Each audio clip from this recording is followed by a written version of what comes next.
Isang masaya at mapagpalang araw sa ating lahat. Ngayong araw nga ay bibisitahin natin si Haring Mayon dahil mukhang miss na miss niya na ako.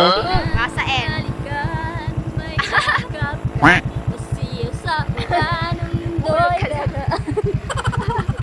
Napapakanta pa nga ako dito dahil talaga namang napakaganda ng araw. Sinasabayan ko lang kahit di ganun kagandahan ng boses ko. Kaya naman bago pa nga tayo bagsakan ng ulan dyan dahil sa pagkanta ko ay tara na't bumiyahin na tayo.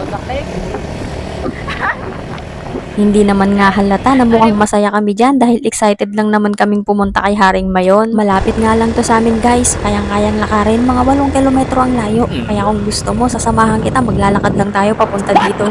Pero walang halong biro guys, nilalakad lang talaga to tuwing Semana Santa ng mga taong gusto magpenitensya. Sa kakakwento ko nga ay hindi ko na mamalaya na malapit na pala tayo, eto't nadaanan na natin ng skyline. At habang papalapit na nga tayo kay Haring Mayon ay mararamdaman na natin na lumalamig na. Kaya kung pupunta kayo dito ay huwag kakalimutan ng jacket at food dahil nakakagutom. Sarap mag-relax dito habang may kinakain. Sa mga oras nga na to ay medyo nagtatago pa nga dyan si Haring Mayon, nahihiya pa yata sa akin. Pero hintay-hintayin lang natin dahil sigurado ako maya-maya lang ay magpapakyut na yan sa akin. Kukunin ko na nga din pala ang pagkakataon na ito guys dahil may nagpapa-shoutout sa akin.